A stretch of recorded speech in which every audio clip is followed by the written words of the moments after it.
반갑습니다, 형님들. 자, 오늘 3월 7일 경기가 자 이제 주간에 있죠. 우리가 지금 보시면 KBL이 국대 브레이크 이후에 지금 또 재개를 했고, 사실상 우리가 첫날에 안양 정가장, 그리고 부산 KCC 옆에 잘 봤죠. 그리고 어제는 수원 KT, 수원 KT 잘 봤죠. 자, 그리고 예, 그 잠시만요. 어제 경기였죠. 예, 어제 창원 LG까지 해서 우리가 공동이 올킬이 낮았습니다. 그리고 어제 우리가 중승부를 모처럼 만에 갔다 왔죠. 예, 중승부를 갔다 왔는데 저도 야물딱지게 조금 먹고 왔습니다. 그래서 중승부도 갔다 와줬고, 오늘 새벽에 야구가 있었죠. 다른 조 이제 WBC가 개막을 했는데, 일단 뒷경기는 조금 아쉽긴 하지만 그래도 우리가 새벽에 멕시코 마엔이랑 베네수엘라 마엔 잘 가져왔죠. 그리고 쿠바도 잘 받고, 나머지 경기는 뭐 도미랑 미국이 진행 중인데 도미는 조금 힘들 것 같네요. 자, 그리고 다시 한번 국농으로 넘어가서 이제 3일차죠. 국농이 은근 효자죠, 효자. 일단 첫 번째 경기부터 가보겠습니다. 자, 원주 DB랑 고양 소노부터 출발을 해볼게요. 자, 이 경기는 뭐 조금 다소 어려울 수도 있죠. 후반기에 이제 고양 소노인데, NBA도 지금 계속 진행 중이죠. 우리가 마이애미죠. 오늘 샬럿으로 많이 몰렸는데, 그동안 샬럿 잘 가져가다가 우리가 마이애미로 틀었고, 그래 마이애미 들어왔죠. 그리고 이제 닉스 남아있으니까 닉스 응원하겠습니다. 자, 일단 여기서 보시면 고양 소노가 이 샬럿과 더불어서 미국에서는 샬럿이 있으면 한국에는 고양 소노가 있죠. 최근 뭐 경기력만 놓고 보면 엄청나게 잘합니다. 뭐 휴식기 이후에 가졌던 정관장 상대로도 75대 73으로 승리하면서 4연승 이어나가고 있죠. 그 중심에는 당연히 뭐 이정현, 이재도, 뭐 나이트, 캔바오 이런 선수들이 잘해주고 있습니다. 자, 21승 23패로 플레이오프 진출 경쟁을 계속 이어나가고 있죠. 6위하고도 격차가 이제 반 게임 차이까지 줄어들었습니다. 자, A매치 브레이크 이후에 첫 경기라서 초반 야투 감각은 좋지는 못했지만 그래도 후반으로 갈수록 상당히 많이 올라와졌죠. 그리고 얘네들이 자랑하는 이 삼각편대 이정현, 나이트, 캔바오가 그날 많은 득점 올려줬죠. 여기에다가 임동석까지 득점을 해주면서 외곽에서도 좋은 모습을 보여줬습니다. 자, 그리고 원주 DB 같은 경우는 자, 부산 KCC전에서 조금 졸전을 펼쳤죠. 84대 104. 많은 점수 차로 패배를 했습니다. 자, 26승 17패로 순위가 4위까지 내려왔어요. 그리고 어제 서울 SK가 패배를 하면서 아직까지는 한 게임 차이입니다. 자, 상위권 싸움을 계속 이어나가고 있는데 최근 흐름만 놓고 보면 분명히 많이 흔들리고 있죠. 자, 이 A매치 브레이크 직전에도 3경기에서 단 1승만 그쳤고, 이 창원 LG, 이 정관장, 이 상위권 팀 상대로 완패를 당했던 게 조금 뼈아프죠. 그리고 KCC전도 내용적으로 보면 뭐 공격에서는 그래도 어느 정도 득점을 올려줬지만 수비적으로 크게 무너졌죠. 팀의 중심인 알바노가 직전 경기에서 많이 조금 아쉬웠죠. 그리고 최근에 앨런슨이 폼이 조금 많이 안 좋습니다. 앨런슨. 그러다 보니까 이 두 명의 선수가 침묵하다 보니까 이 원주 DB가 최근에 어렵게 흘러가고 있죠. 거기다가 무엇보다 이 강상재의 부상이 조금 뼈아팠죠. 그리고 지금 보시면 무스타파도 부상으로 이탈을 했기 때문에 오늘 무스타파 강상재 없이 경기를 또 치러야 됩니다. 사실상 앨런슨이 40분을 다 뛰어야 돼요. 그렇게 되면 자, 알바노 앨런슨의 당연히 공격의 무게가 올라갈 수밖에 없죠. 자, 그리고 소노 같은 경우는 좀 전에 말씀드린 대로 4연승을 달리고 있고 9승 2패라는 가파른 상승세를 타고 있습니다.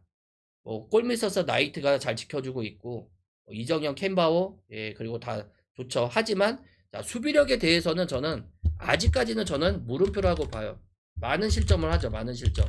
자, 그러면 이게 난타전으로 만약에 간다고 생각하면 생각보다 어렵게 흘러갈 수는 있습니다. 하지만 지금 양 팀의 원주 DB의 득점력을 봐서는 또 오바를 가져가기에는 다소 어렵죠. 그리고 손호 같은 경우가 외곽에서 잘 터져주는 날은 상당히 쉽게 갑니다. 하지만 외곽에서 안 터져준다고 보면 이 골밑에서도 원주 DB가 그렇게 밀릴 가능성은 없다고 봐요. 그래서 오늘 핸디만 봐도 1.5점이라는 게 잡힌 걸 보면 어느 정도 박빙으로 갈 가능성이 많습니다. 그러면 승부처에서 해줄 수 있는 팀을 가야 되겠죠. 자, 이 앨런스리라는 선수가 분명 최근에 컨디션적으로나 많이 떨어지긴 했지만, 자, 이 선수가 뭐 파울 트러블만 걸리지 않는다고 보면 오히려 골밑 쪽에서도 이 홈에서는 DB가 힘을 받을 가망성이 많아요. 그래서 이 경기는 오히려 저는 반대로 생각해야 된다고 봅니다. 분명 흐름은 최근의 흐름, 뭐 경기 내용만 보면 고양 소노지만 이 원주 DB가 최근에 강팀을 만났다는 거, 그리고 꾸준하게 그래도 선수들이 빠지긴 했지만 득점력이 나와주고 있다는 점, 그리고 외곽에서도 자 그렇게 나쁘지 않습니다. 자, 수치만 보면 외곽에서 꾸준하게 나오죠. 그리고 손호 같은 경우는 조금 외곽포가 들쑥날쑥하죠. 그렇게 됐을 때 오히려 외곽에서 조금 갈릴 가능성도 어느 정도 우리가 감안을 해야 되지 않을까. 그래서 이 경기는 반대로, 자, 오늘은 반대로 볼게요. 원주 DB 승. 자, 그리고 마헨. 자, 언어바는 언더 쪽으로 볼게요. 자, 그리고 이제 서울 삼성 대 부산 KCC로 넘어가겠습니다. 자, 추천이랑 즐겨찾기 한 번씩만 눌러주세요. 추천이랑 즐겨찾기 한 번씩만 눌러주시고, 자, 일단 여기서 보시면 자, 부산 KCC 직전 경기만 보면 대승을 거뒀죠. 최준용이 복귀하면서 자 5분여를 소화를 했죠. 그리고 이 전반전에 보시면 뭐 쇼농, 허운, 장재석 활약이 이어지면 뭐 10대 0도 나왔고, 그리고 뭐 사실상 전반전 끝날 때 보면 66대 46으로 끝났죠. 4쿼터 때도 계속 뭐 3점슛이 터져주면서 그 경기를 대승으로 가져갔습니다. 무려 그날 3점슛이 13방이 터져졌죠. 쇼농이 뭐 37득점, 허운이 29득점을 쓸어 담았죠. 그리고 삼성은 A매치 휴식기 이전에 이 손호하고 원정에서 졸전을 또 펼쳤죠. 64대 86. 그러면서 2연패를 기록을 했습니다. 자, 이 최근에 보시면 뭐 칸터가 조금 많이 떨어져 있죠. 그리고 니콜슨도 많이 떨어져 있다 보니까 이 국내 선수들 진에서 힘을 받아야 되는데, 자, 국내 선수들 진에서 해줄 수 있는 선수가 없어요. 사실상 이규태랑 이간희밖에 없죠. 자, 올 시즌 4번의 맞대결로 보면 고양 소노가 3승 1패로 우세를 점하고 있죠. 그리고 삼성 역시도 지금 부상자가 다수 있죠. 이원석이 부상으로 이탈하면서 뭐 니콜슨이 복귀할 가망성이 있긴 하지만 여전히 수비적으로 좀 물음표가 많이 달려 있죠. 그리고 부산 KCC는 자, 공격력이 KBL 리그 중에서 좋은 팀 중에 한 팀입니다. 여전히 3점슛에만 이존을 하고 있기 때문에 체력적으로는 뭐 삼성이 조금 더 유리할 수 있긴 하지만 전반적인 라인업이나 전체적인 경기력을 보면 이 경기는 부산 KCC 자, 승 마엔 봐야죠. 마엔 보고, 자, 그리고 언어바 선수는 다득점 지금 170점이 넘어가죠. 그래도 다득점 쪽으로 봐야죠. 자, 그리고 이제 한국전력 대 삼성화재로 넘어가겠습니다. 자, 한국전력 대 삼성화재입니다. 자, 여기는 이제 2.5세트를 받았죠. 2.5세트. 자, 이 경기도 보시면 뭐 일반승은 의미가 없어요. 한국전력은 직전 대한항공 상대로 홈에서 1대3 패배를 당했습니다. 자, 25대 27. 자, 그리고 19대 25. 자, 그리고 25대 18. 그리고 24대 26으로 패배를 당했죠. 뭐 1세트 중반까지는 우위를 점하다가 공격이 잘 풀리지 않으면서 그 경기에서 무너졌습니다. 뭐 베논이 뭐 23득점을 올려줬고, 뭐 그리고 김정우가 뭐 19득점을 올려줬지만 패배를 막지는 못했죠. 자, 그리고 삼성화재 같은 경우는 자, 이 OK저축은행 상대로 자, 홈에서 자, 연패를 끊어낼 뻔했죠. 2대3 패배를 당했습니다. 네, 그날 보시면 승승 패패패가 나와졌죠. 25대 16, 뭐 2세트도 28대 26, 그리고 3세트 4세트를 내리내줬죠. 다만 어느 정도 잘 비볐다는 거죠. 그리고 12연패를 당하고 있긴 한데, 자, 연패가 너무 많이 길어요. 자, 그날 보시면 아이하고 김호진은 부상으로 이탈을 했죠. 2세트까지는 이우진, 이윤수가 활약을 하면서 세트를 따냈는데, 역시나 후반으로 갈수록 체력이 떨어지면서 범실 관리가 안 됐죠. 그러면서 무너졌는데, 자, 오늘 일단 보시면 여기서 제일 중요한 건 뭐냐면, 자, 김우진은 자, 시즌 9판정을 당했습니다. 9판정을 당했고, 자, 그리고 여기서 보시면 아이는 복귀 가능성이 있어요. 복귀 가능성. 지난 경기에서 머리 부상으로 인해서 어지럼증을 호소하면서 안 나왔죠. 하지만 오늘은 복귀 가능성이 있습니다. 그러면 힘을 받을 가능성은 많아요.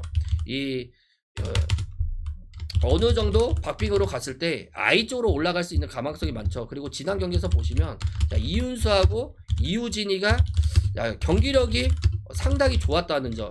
그러면 우리가 한 세트를 딸 수 있냐 없냐 그것만 판단하면 되지 않을까. 한국전력이 뭐 배당 메리트 보면 아예 메리트가 없죠. 그래서 이 경기도 일단 뭐 승패는 뭐 한국전력을 보되 삼성화재 뭐 프렌을 봐야죠. 삼성화재 프렌 그리고 언어반은 뭐 다득점 쪽으로 봐야 되지 않을까 이렇게 봅니다. 한 세트 정도는 아이가 복귀하게 되면 어느 정도 딸 가망성이 있다고 봅니다. 자, 그리고 이제 GS 칼텍스 대 도로공사죠. 자, 오늘은 조금 GS 칼텍스 쪽으로 좀 많이 몰리고 있죠. 자, 지금 보시면 자, 도로공사도 지금 현대건설이랑 이 4점 차가 날 거예요. 4점 차. 4점 차가 나는데 자, GS 칼텍스가 직전 이 정관장 상대로 0대3 패배를 당했죠. 셧아웃 패배를 당했습니다. 뭐 23대 25, 뭐 21대 뭐 25. 그리고 여기서 보시면 뭐 16대 뭐 25 아무것도 못했어요. 그냥 실바가 뭐 24득점. 여기다가 뭐 국내 선수들 중에서 보시면 유서연이었죠. 유서연이가 뭐 8득점 두 자릿수 이상 올려주는 선수가 실바밖에 없었죠. 그리고 도로공사 같은 경우는 이 페퍼 상대로 오히려 3대0 셧아웃을 가져갔죠. 셧아웃 뭐 25대 뭐 20. 그리고 30대 뭐 28. 2세트는 조금 흔들리긴 했지만 3세트는 또 양악을 했죠. 그러면서 2연승에 성공을 했고 뭐 당연히 뭐 그 중심에는 모마가 있죠. 그리고 광소희가 두 자릿수 득점을 올려주면서 승리를 가져갔습니다. 자, 올 시즌 일단 맞대결을 보면 자, 5전 전승입니다. 도공이. 그만큼 GS 칼텍스 상대로 되게 강해요. 뭐 홈에서 보시면 얘네들이 홈 성적이 16승 1패인데 자, 원정에서는 다소 부진하죠. 7승 9패로. 하지만 아직까지 이 현건이랑 자, 1위 싸움을 하고 있고 자, 뭐 GS 칼텍스 역시도 자, 이 플레이오프 경쟁을 하고 있는 팀이죠. 경쟁을 하고 있는 팀인데 양팀 모두 동기부여는 상당히 좋습니다. 그리고 역시나 여기서 보시면 뭐 타나차 대신해서 들어온 김세인이죠. 김세인. 자, 김세인이 같은 경우가 공격력은 좋아요. 좋은데 리시브가 조금 아쉬운 게 있죠. 공격력은 여전히 뭐 강소희 대 그리고 모마. 자, 그리고 저쪽은 유서연 대 자, 이 실바 싸움이라고 봅니다. 그리고 이 미들브로커 싸움은 오히려 전 도공이 우위라고 봐요. 도공이 우위고 그리고 세터 싸움도 저는 비슷하다고 보고 그리고 무엇보다 제일 중요한 건 뭐죠? 여자 배구는 리시브입니다. 리시브. 자, 리시브의 차이가 많이 납니다. 이 경기는. 자, 리시브는 도공이 압도적으로 우위죠. 자, 그렇기 때문에 어차피 자, 이 결정적일 때 올라갈 수 있는 쪽은 뭐 실바랑 모마 싸움입니다. 그랬을 때 GS 칼텍스가 뭐 한 세트를 뭐 따낼 수도 있다고는 생각을 하지만 오히려 반대로 생각하면 도공이 오히려 가져갈 가망성은 저는 많다고 봐요. 이 경기는 도공 승 보고 그냥 마엔 보고 저는 반대로 언더 볼게요. 언더. 자, 그리고 안양 정관장 대 이제 가스공사로 넘어갈게요. 자, 안양 정관장 대 자, 가스공사입니다. 대구 가스공사. 자, 마이너스 8.5점을 받았죠. 많은 핸디를 받았습니다. 오늘. 자, 일단 정관장을 일단 보시면 이 소노 원정에서 다 잡았던 경기를 놓쳤어요. 다 잡았던 경기. 경기를 놓쳤습니다. 자, 얘네들이 73대 75로 패배를 했죠. 자, 이 한때 뭐 10점 차도 벌어졌었고 뭐 7점 차도 벌어졌다가 순식간에 따라잡았죠. 그 뭐 전광판 고장으로 인해서 자, 그게 조금 휴식을 취했던 게 소노 쪽으로 조금 유리하게 저는 작동이 됐다고 봐요. 무엇보다 이 오브라이언트죠. 오브라이언트가 생각보다 경기력이 아직까지 많이 떨어집니다. 아직까지 많이 떨어지죠. 그러다 보니까 자, 이 워싱턴이 나왔을 때 이 상대방 용병 싸움에서 밀리기 일수죠. 뭐 국내 선수들 진도 보시면 그날 박정욱이가 13득점을 올려주긴 했지만 여전히 이 턴오바가 발목을 잡았죠. 턴오바가. 자, 그리고 가스공사 같은 경우는 자, 이 휴식기 이전에 자, 홈에서 SK 상대로 86대 80으로 승리를 하면서 자, 이 3연패에서 탈출을 했죠. 3연패에서 탈출을 했는데 자, 벨랑겔이었죠. 벨랑겔. 자, 벨랑겔이 그날 보시면 벨랑겔이 어 27득점 올려줬죠. 27득점. 그리고 무엇보다 라거나죠. 라거나가 15득점 13리바운드를 따졌습니다. 자, 오히려 이 라거나가 해주면서 자, 벨랑겔이 폭발적으로 이뤄졌죠. 그리고 올 시즌 얘네들 보시면 뭐 4번의 맞대결에서 정관장이 전승입니다. 전승.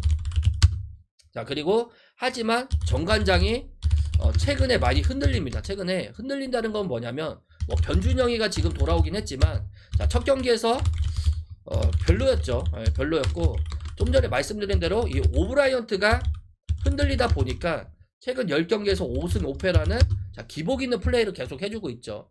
예, 수비 역시도 많이 흔들렸습니다. 그날 보시면. 그리고 이 가스공사 같은 경우는 보시면 자, 가스공사는 이 강점은 이 한 선수의 폭발력에 의존을 안 한다는 점. 이 벨랑게 그리고 라거나가 골밑에서 지켜주고 이 신승민 그리고 신주영 이런 다수의 선수들이 최근에 계속 터져줘 준다는 거죠. 그리고 체력적으로도 당연히 가스공사가 자, 우위를 가져갈 수밖에 없다고 봅니다. 그래서 이 경기가 쉽지는 않아요. 이 정관장 경기를 보면 경기 내용은 나쁘지는 않아요. 하지만 최근 접전에서 아쉬움이 남겨지고 있다는 점. 손호선에서도 4쿼터 때 6점 차까지 달아나다가 이후에 외곽 실점 이후에 마지막에 또 턴오버로 자멸을 했죠. 그리고 외곽과 골밑 균형에서는 가스공사도 오히려 안 뒤진다고 봅니다. 분명 오브라이언트, 변준혁, 박정훈, 김영현 등은 이어지는 이 라인업에서 어느 정도 득점력은 나오긴 하겠지만 중간중간에 턴오버가 계속 발목을 잡고 있죠. 자, 가스공사 같은 경우는 최근에 턴오버가 많이 줄어들었어요. 자, 그렇게 됐을 때 이 벨랑겔, 신승민, 신주영, 김민규를 이어지는 이 플레이에서 자, 어느 정도 공격 lực 토는 뒤지지는 않을 거라고 봅니다. 그럼 어느 정도 박빙을 만들어 주겠죠. 그러면 2쿼터, 3쿼터 때 계속 얘네들이 실책 관리가 안 됩니다. 오늘도 실책을 줄이지 못한다고 하면 이 경기는 가스공사가 뭐 업셋승까지 한번 노려볼 만하다고 봐요. 그래서 이 경기는 가스공사 자, 프렘 봐야죠. 프렘 보고 자, 그리고 언어바는 언더 보고 자, 그리고 가스 역배승까지 보겠습니다. 가스 역배승까지. 자, 그리고 다음 경기 이제 넘어가겠습니다. 체코 대 대만 경기죠. 자, 추천이랑 즐겨찾기 한 번씩만 눌러주시면 감사하겠습니다. 자, 추천이랑 즐겨찾기 한 번씩만 눌러주세요. 우리 유튜버 형님들은 자, 구독이랑 좋아요 한 번씩만 눌러주시면 감사하겠습니다. 자, 일단 빠따의 체코냐 아니면 투수의 대만이냐. 자, 이 싸움이죠. 자, 일단 대만은 어제 충격패를 당했습니다. 충격패를 당했죠. 13대 0 7회 자, 콜드게임을 당했어요. 콜드게임. 자, 이번 대회 지금 무득점이죠. 무득점. 자, 역시나 계속 말씀드리지만 이 슈퍼스타죠. 대만의 슈퍼스타. 자, 부상 당한 게 큽니다. 사실상 그 두 명의 선수가 당하다 보니까 이 장타를 때려내줄 수 있는 선수가 없어요. 장타를 때려내줄 수 있는 선수가 없습니다. 그러니까 호주전에서도 안타만 3방 나왔죠. 안타만.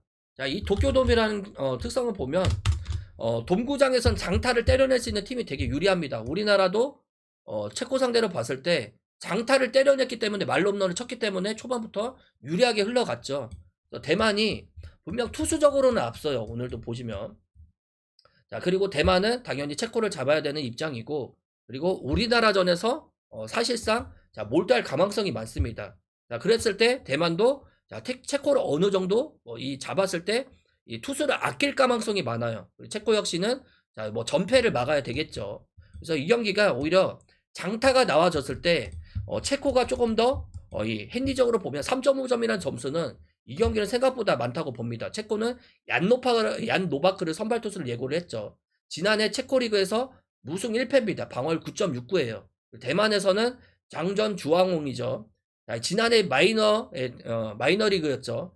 거기서 6승 11패, 방어율 4.08을 기록했던 투수입니다. 자, 노바크 같은 경우는 체코 리그에서 고전을 했기 때문에 자, 당연히 뭐 노바크가 저는 뭐 2이닝, 3이닝 던질 거라고 안 봐요. 1이닝, 2이닝 던지고 그냥 바로 흔들렸을 때 교체를 될 가망성이 많습니다. 이 투수 같은 경우는 2012년 WBC 예선서부터 체코 대표 유니폼을 입었던 선수예요. 그리고 2014년 때는 볼티모어하고도 계약을 했을 정도로 역시나 뭐 다양하게 뭐 경험면에서 상당히 좋은 투수고 당연히 구속은 조금 떨어지겠죠. 그리고 대만 대표팀에서는 지금 보시면 마이너리그가 많죠. 마이너리그가 많긴 한데 이번 대회 빠따는 저는 최약체라고 봅니다. 자, 그만큼 투수적으로 보면 대만이 좀 전에 말씀드린 대로 유리하긴 하겠지만 체코의 한 방을 믿고 이거는 대만 승을 보되 저는 체코 프렌을 볼게요. 오히려 체코 프렌을 보고 자 그리고 뭡니까? 자 언어바는 당연히 9.5점이면 자 언더 봐야죠. 대만의 빠떼를 생각해서는. 자 그리고 일본 대 한국으로 넘어갈게요. 일본 대 한국. 자 일본 대 한국인데 자 일본 대 자 한국입니다. 우리나라죠. 자 오늘은 기구치랑 자 그리고 자 고영표를 예고를 했어요. 고영표. 그냥 이거죠. 뭐 사실상 콜드 게임만 자 안 당했으면 좋겠다. 저도 이게 바람입니다. 어제 대만전에서 보시면 그냥 폭격을 가했죠. 폭격을 가하면서 자 13대 0이라는 충격적인 스코어가 나왔습니다. 자 분명 우리나라도 뭐 빠따가 좋긴 해요. 빠따가 좋긴 하지만 인정할 건 인정해야죠. 투수가 약하죠. 그러다 보니까 자 이 고영표가 만약에 호투한다고 가정을 하더라도 자 개투진이랑 자 이 마무리 쪽에서 터질 가능성이 많죠. 그리고 자 이 일본 대표팀 보면 무라카미가 자 이 일본의 4번 타자죠. 자 6번 자 7번으로 나올 정도로 빠따에 빈틈이 없습니다. 자 그리고 개투진 자 마무리까지 사실상 너무 많이 차이가 나죠. 너무 많이 차이가 나고 그리고 뭐 수비적으로 봤을 때 뭐 우리나라가 수비적으로 보면 뭐 좋아졌다고 하긴 하지만 자 일본의 수비를 넘고 가기에는 여전히 어렵죠. 그리고 친숙한 구장이다 보니까 일본이 여기서 뭐 이 수비 카운트에서 웬만한 거 다 잡을 가망성이 많습니다. 뭐 내야수는 이 겐다 하나로 그냥 정리가 되죠. 겐다가 지금 8번 타자로 나오고 있는데 자 이 내야수 뭐 외야수 뭐 빈틈이 없어요. 뭐 사실상 이 미국이랑 진짜 뭐 우승 후보를 이제 다투는 팀인데 자 이 팀을 넘고 갈 수 있냐 어렵다고 봐야죠. 뭐 기구치가 지금 MLB에서 뭐 좋지 않다 하지만 일본 리그를 씹어먹고 갔던 선수입니다. 자 그리고 이 아시아권에서는 뭐 기구치가 뭐 어제처럼 야마모토처럼 뭐 투구를 뭐 길게 가져가지는 않는다고 봤을 때도 개투진 마무리에서 나올 수 있는 선수들을 보면 역시나 우리나라가 저는 빠따적으로 오늘도 힘들다고 봐요. 뭐 첫 번째 경기에서는 많이 터져주긴 했지만 자, 장타를 때려낼 수 있기는 여전히 어렵지 않을까 그렇게 봅니다. 고영표가 지난해 우리나라 이제 KBO 리그에서 11승 8패였죠. 방어율 3.30입니다. 그리고 키구치 같은 경우는 에인절스에서 7승 11패 3.99죠. 뭐 고영표는 뭐 KBO 리그를 뭐 대표하는 선수긴 하지만 여전히 2024년도에 부진했다 지난해 부활에 성공을 했습니다. 탈삼집 능력은 크게 좋아지긴 했지만 ABS 존이 없어요. 자 이번 대회 특이점은 자 ABS 존이 없다 보니까 자 이 구석구석 들어갔을 때 제구가 자 구석구석 들어갔을 때 안 잡아주면 볼 판정이 되면 거기서 흔들릴 가능성이 많죠. 이 심판의 판정에 대해서 적응을 해야 됩니다. 그리고 존이 좁다 보니까 자, 이 고영표 같은 투수 스타일은 자 얻어맞을 가망성이 많죠.